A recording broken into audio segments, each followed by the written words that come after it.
Hello વિદ્યાર્થી મિત્રો, આપણે ધોરણ 11 કોમર્સમાં વિષય સીસીમાં પ્રકરણ નંબર 8 સીસી વિભાગમાં પ્રકરણ નંબર 8 આર્થિક દરજ્જા અંગેની માહિતી મેળવતા તથા ઉઘરાણી કરતા પત્રો એ પૈકી આપણે આ અગાઉના લેક્ચરમાં આપણે છે પ્રસ્તાવના થોડીક એની સમજી ગયા છે।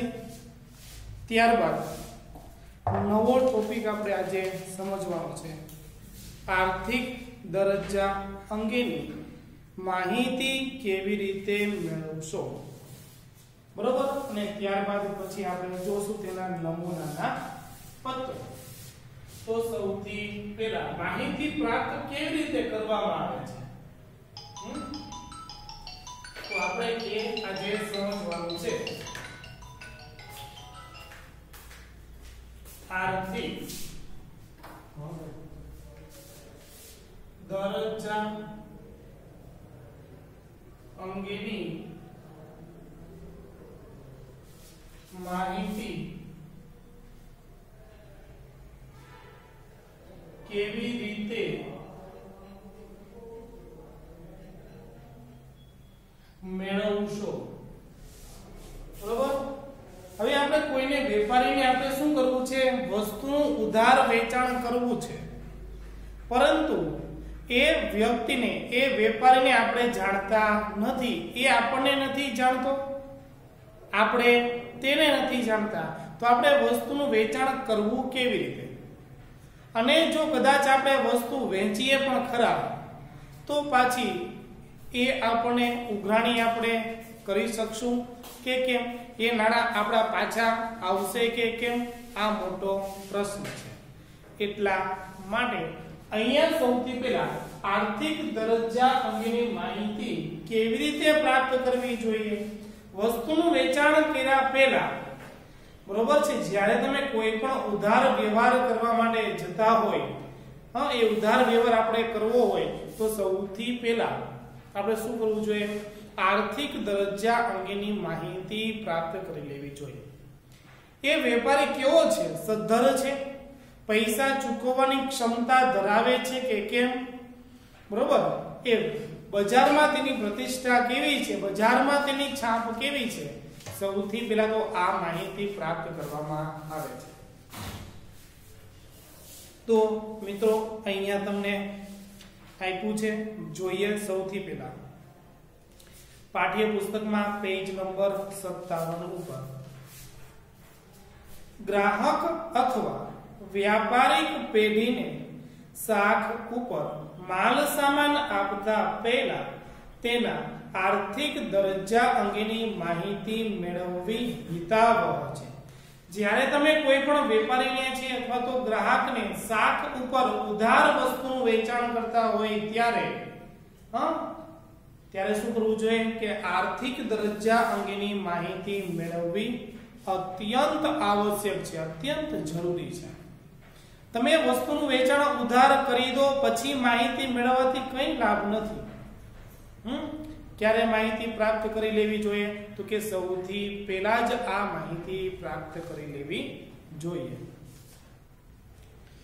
સામાન્ય રીતે આ પ્રકારની માહિતી અને અભિપ્રાય મેળવવા માટે અન્ય વ્યાપારી પેઢીઓ અને બેંકને પત્રો લખવામાં આવે છે, બરોબર। કોને પત્ર લખવામાં આવે છે, તો કે છે કે આ પ્રકારની માહિતી આર્થિક દરજ્જા અંગેની માહિતી મેળવવા માટે માહિતી અને અભિપ્રાય મેળવવા માટે કોને પત્ર લખવામાં આવે છે, તો સૌથી પહેલા કીધું છે કે આર્થિક દરજ્જા અંગેની માહિતી પ્રાપ્ત કરવા માટે, અભિપ્રાય મેળવવા માટે અન્ય વ્યાપારી પેઢીઓ અને બેંકને પત્રો લખવામાં આવે છે। તો સૌથી પહેલો મુદ્દો છે આર્થિક દરજ્જા અંગેની માહિતી પ્રાપ્ત કરવા માટે કોને પત્ર લખવામાં આવે છે તો પ્રાપ્ત કરવા માટે વ્યાપારિક પેઢીઓ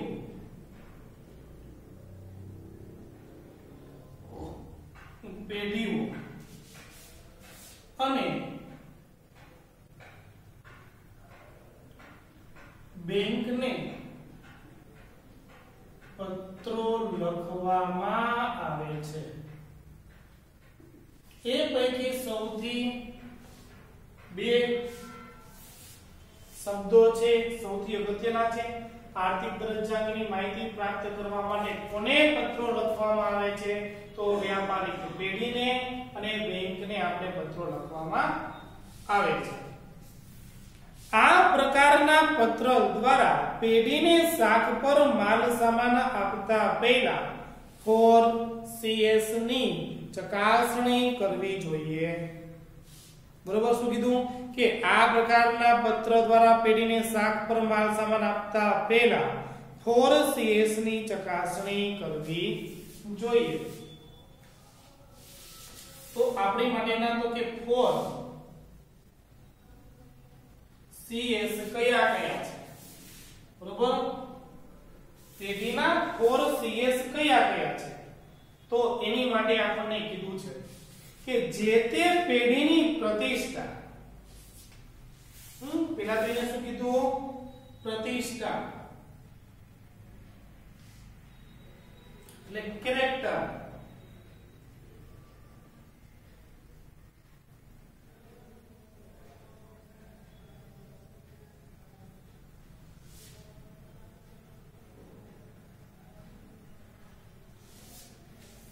બધા જ સ્પેલિંગમાં પહેલો અક્ષર શું આવશે C આવશે, એટલા માટે 4CS કહેવાય છે।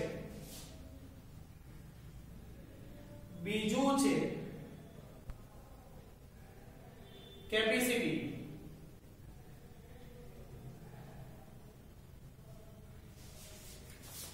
એટલે કહી શકાય તો નાણાં પરત કરવાની ક્ષમતા। પછી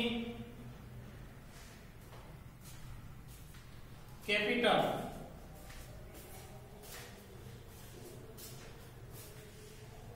કેપિટલ એટલે કે એની પાસે મૂડી છે કેટલી, અને પછી છે જામીનગીરી,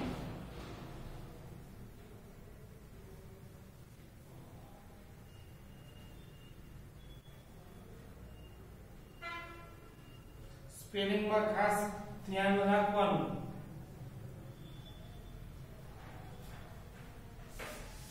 બરોબર, જે આ 4CS છે એ આપણે શું કરી છે તેને પેઢીની પ્રતિષ્ઠા માટે સૌથી અગત્યના ગણાવી છે।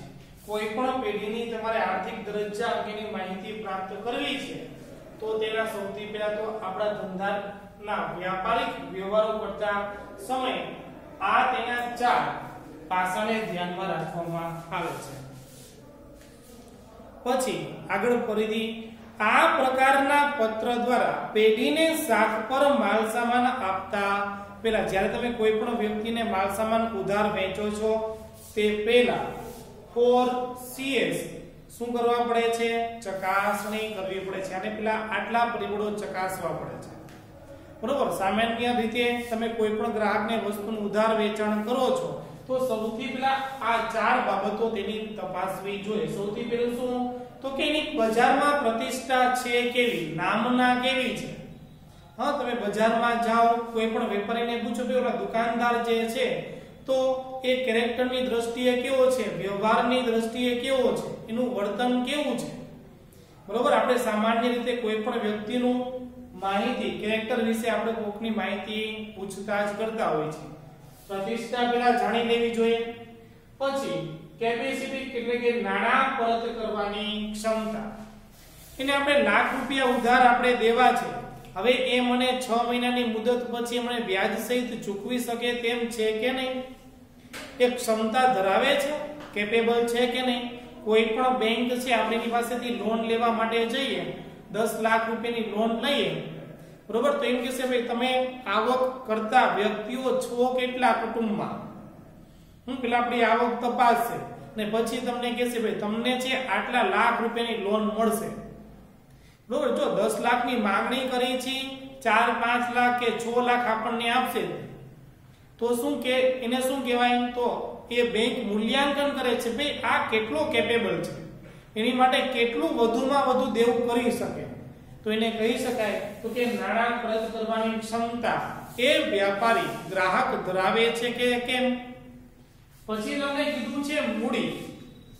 એની પાસે જમીન, મકાન, પ્લાન્ટ, યંત્ર, ફર્નિચર ધંધામાં છે કેટલું, મૂડી કેટલી છે એની પાસે, બીજી મિલકત છે કેટલી ધંધામાં, એ તમામ મિલકતો મૂડી તરીકે પણ જોવામાં આવે છે. અને ચોથી બાબત તમને કીધી છે જામીનગીરી. જામીનગીરી ખરી પરંતુ કેવી, તો કે ગીરવે મૂકી શકાય ને તેવી જામીનગીરી. આપણે એના ઉપર વ્યાજવા પૈસા લઈ શકીએ. તમારે આ કોઈ છે તો મિલકત છે, તો જમીન છે, દુકાન છે, પ્લોટ છે, યંત્ર છે, એ તમે કોઈ પણ વસ્તુ એ પૈકીની કોઈ પણ વસ્તુ તમે ગીરવે મૂકી શકો તેવા પ્રકારની મિલકત આપણી પાસે હોવી જોઈએ. એટલે કીધું છે અહીંયા કે જે તે પેઢીની પ્રતિષ્ઠા, નાણાં પરત કરવાની ક્ષમતા, તેની પાસેની મૂડી અને તેણે તારણમાં આપવાની જામીનગીરી જેવી 4 બાબતોની માલ સામાનને સાખ પર આપતા પહેલા ચકાસણી કરવામાં આવે તો નાણાં પરત ન આવવાનું જોખમ ટાળી શકાય. બરોબર. જો તમે 4 બાબતની વિશેષતા પૂર્વક માહિતી પ્રાપ્ત કરી લો, બરોબર, તો તમારા છે પરત કરવાની જે ક્ષમતા છે, બરોબર, આપણે જે ઉઘરાણી કરવાની જે પત્ર લખીએ છીએ તો એ આપણી મોટા ભાગનું જોખમ ઘટી જાય છે. કારણ કે આપણને ખબર પડી કે આની પાસે આટલી મિલકત છે, આટલી ક્ષમતા છે, બરોબર, આટલી એની પાસે જામીનગીરી છે, આટલી મૂડી છે, બજારમાં નામના ધરાવે છે, તો એ વ્યક્તિને શું થશે, સરળતાથી આપણે ઉધાર વસ્તુનું વેચાણ કરી શકશું. પછી આગળ તમને કીધું છે કે કોઈ પણ પેઢીના આર્થિક દરજ્જા અંગેની માહિતી મેળવવાની પ્રક્રિયા નીચેની પદ્ધતિ દ્વારા કરી શકાય છે. કોઈ પણ વ્યાપારિક પેઢીને આપણે શું કરવું છે, તો કે પેઢીના આર્થિક દરજ્જા અંગેની માહિતી પ્રાપ્ત કરવી છે, બરોબર, તો એની પ્રક્રિયા, માહિતી મેળવવાની પ્રક્રિયા નીચેની પદ્ધતિ દ્વારા કરી શકાય. નીચેની પદ્ધતિ એટલે કઈ, તો એની માટે તમને અહીંયા 3 મુદ્દા કીધા છે. આ પદ્ધતિ અનુસાર આપણે શું કરી શકીએ, તો આર્થિક માહિતી વ્યક્તિની મેળવી શકાય. પહેલો તો મુદ્દો તમને કીધું કે 4 તમે ભાષા એના જાણી લો તો પણ તમને આર્થિક દરજ્જા અંગેની માહિતી પ્રાપ્ત થઈ જાય છે, બરોબર. પરંતુ કોની માહિતી, વ્યાપારિક પેઢી, બરોબર. વ્યાપારી પેઢી વિશે તમે આટલી માહિતી પ્રાપ્ત કરી દો, બરોબર, બધી જ માહિતી કલેક્શન કરી લો તો તમને આર્થિક દરજ્જા અંગેની માહિતી પ્રાપ્ત થઈ શકે છે.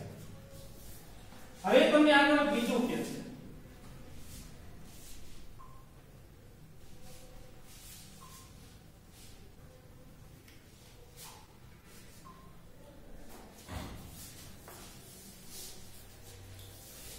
એમાં શું કીધું આગળ કે કોઈ પણ પેઢીના આર્થિક દરજ્જા અંગેની માહિતી મેળવવાની પ્રક્રિયા નીચેની પદ્ધતિ દ્વારા કરી શકાય, બરોબર.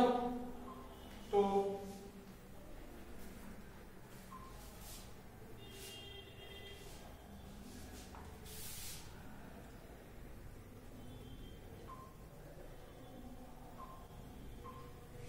આર્થિક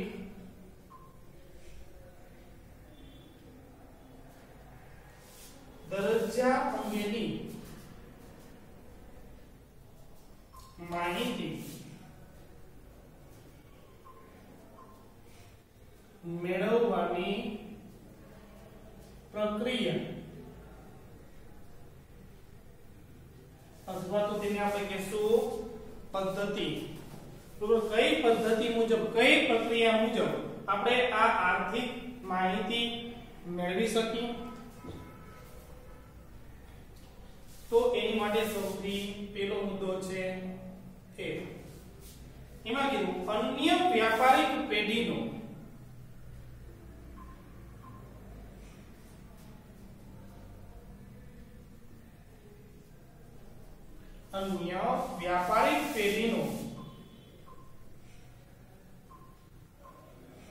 સંદર્ભ આપવા માટે કહી શકાય.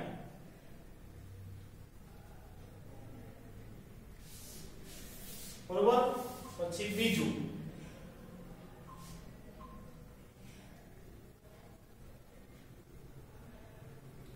તે પેઢીના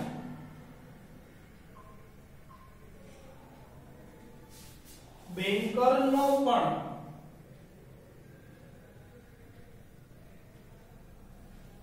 સંદર્ભ માંગી શકાય.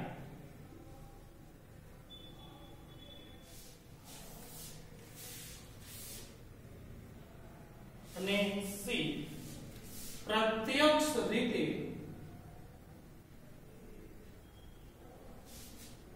વ્યાપારિક પેઢીના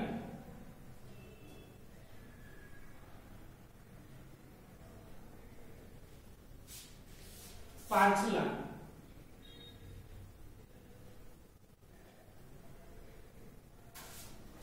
અમુક વર્ષના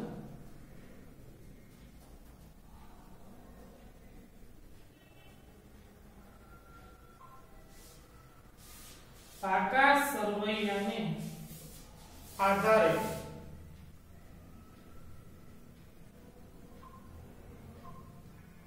તેની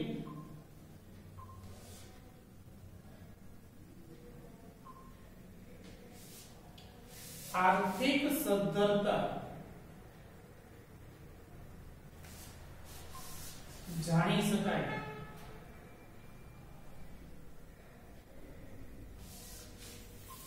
બરોબર. જે આ ત્રણ મુદ્દા છે તેના આધારે આપણે શું કરીએ છીએ, આર્થિક દરજ્જા અંગેની માહિતી પણ પ્રાપ્ત કરી શકીએ. સૌથી પહેલા તમને એ કીધું અન્ય વ્યાપારિક પેઢીનો સંદર્ભ આપવા માટે કહી શકાય. દાખલા તરીકે આપણે વેપારી છે અને હવે આપણે કોક વ્યક્તિને આપણે શું કરવું છે, ઉધાર વસ્તુ વેચવી છે, આપણે તેને જાણતા નથી, તો સામેનો જે ગ્રાહક છે ને એને આપણે શું કહેશું કે હું તમને તો જાણતો નથી, પરંતુ તમે જે મને કહો એવા વેપારી પેઢીનો સંદર્ભ આપો, રેફરન્સ આપો કે હું જાણતો હોય, હું ઓળખતો હોય, એનું તમે ઓળખાણ લઈ આવો. આપણે તેને એમ કહીશું. એટલે કે છે અન્ય વ્યાપારિક પેઢીનો સંદર્ભ આપવા માટે કહી શકાય કે જાઓ તમે તે વ્યક્તિને જઈને પેલી દુકાનવાળા છે ને મને ઓળખે છે, તમે એને જઈને પૂછી લેશો ને એટલે તમને મારી તમામ માહિતી આપશે. ઓળખાણ આપણે માંગી છે જેથી કરીને એ માહિતી આપણને વ્યક્તિ સાચી આપશે. કહેશે કે ના કઈ શેઠ વાંધો નહીં ને ઉધાર વસ્તુ વેચવામાં મારો રિલેટિવ છે, હું એને ઓળખું છું, હું એનાથી પરિચિત છું એવું કહેશે. બરોબર. એટલા માટે કે છે કોઈ પણ વ્યાપારિક પેઢીનો પણ આપણે રેફરન્સ આપી છે, સંદર્ભ એટલે કે રેફરન્સ એની પણ ઓળખાણ આપી છે. પછી તમને કીધું કે તે પેઢીના બેન્કરનો પણ સંદર્ભ માંગી શકાય. આગળ તમને કીધું કે કોનો અભિપ્રાય સૌથી વધુ માન્ય ગણવામાં આવે છે, તો એક તો વ્યાપારિક પેઢી તો છે જ તે, પરંતુ બેંકનો અભિપ્રાય છે ને સૌથી માન્ય વધુ ગણવામાં આવે છે. એટલા માટે કીધું છે કે તે બેન્કરનો પણ સંદર્ભ માંગી શકે. આપણે ગ્રાહકને કહીએ ભાઈ તમારા ખાતાની માહિતી આપો, ખાતા નંબર આપો, શાખાનું નામ આપો, એ તમારી બેંક કઈ જગ્યાએ છે તેનું મને સંપૂર્ણ ડિટેલ્સ આપો. એટલે એની પાસબુકમાં બધી માહિતી લખેલી હશે એ આપણને આપશે. નામ, સરનામું, કઈ શાખા છે, કયું ખાતું છે, બધી માહિતી આપશે. અને એ પછી આપણે ખાતાની માહિતીની સંપૂર્ણ તપાસ આપણે બેંક પાસે જઈને કરાવી શકીએ. હવે આ વ્યક્તિ જે છે ને એની જોડે મારે 5 લાખ રૂપિયાનો ઉધાર માલ વેચવો છે, તો મને એની સંપૂર્ણ માહિતી આપો, એની જોડે વ્યવહાર કરાય કે કેમ, નાણાકીય દ્રષ્ટિએ કેવો છે, વ્યવહારની દ્રષ્ટિએ કેવો છે. એટલા માટે બેન્કરનો પણ સંદર્ભ માંગી શકાય છે. અને ત્રીજો મુદ્દો કીધો છે પ્રત્યક્ષ રીતે વ્યાપારિક પેઢીના પાછલા અમુક વર્ષના પાકા સરવૈયાના આધારે તેની આર્થિક સદ્ધરતા જાણી શકાય છે. બરોબર. હવે તમે પેઢીના હિસાબો તો લખો છો, બરોબર, પરંતુ તમે છેલ્લા પાછળના વર્ષના છેલ્લા 3 વર્ષના હિસાબી ચોપડા તેની પાસે તમે માંગો અને જોઈ લો, બરોબર, કે એની પાસે મિલકત છે કેટલી, મૂડી કેટલી છે, ધંધામાં કેટલું રોકાણ છે, અને એના આધારે તમે એનું મૂલ્યાંકન કરી શકો કે આ વ્યક્તિને આપણે ઉધાર વસ્તુનું વેચાણ કરવું જોઈએ કે ન કરવું જોઈએ. જો તમને કીધું છે કે પ્રત્યક્ષ રીતે વ્યાપારિક પેઢીના પાછલા અમુક વર્ષના શું કીધું, પાકા સરવૈયા. પાકા સરવૈયામાં મૂડી દેવા અને મિલકત એના બે બાજુ હોય છે, બરોબર. જમીન, મકાન, પ્લાન્ટ, યંત્ર, ફર્નિચર, પેટન્ટ, કોપીરાઇટ, પાકડી, ટ્રેડમાર્ક આ બધું મિલકત છે. જ્યારે લેણદાર, પછી ડિબેન્ચર, બેંકમાં લોન, બરોબર, આ બધું, પછી શું છે બેંક ઓવરડ્રાફ્ટ, આ આપણું બધું દેવું છે. એટલે પાકા સરવૈયામાં તમે જો એટલે તમને ખબર પડી જાય કે એની આર્થિક સદ્ધરતા છે કેટલી. એટલા માટે પણ આવી રીતના આર્થિક દરજ્જા અંગેની માહિતી આપણે તપાસી શકીએ છીએ, ચકાસી શકીએ છીએ. તો આ 3 પાસા તેને આપણે ધ્યાન રાખવાના છે, બરોબર. હવે અહીંયા સુધી આપણે રાખી. અહીંયા સુધીમાં કોઈને કંઈ પ્રશ્ન હોય જે પાછળનો જે પેરેગ્રાફ છે પાછો નેક્સ્ટ આપણે સમજાવશું.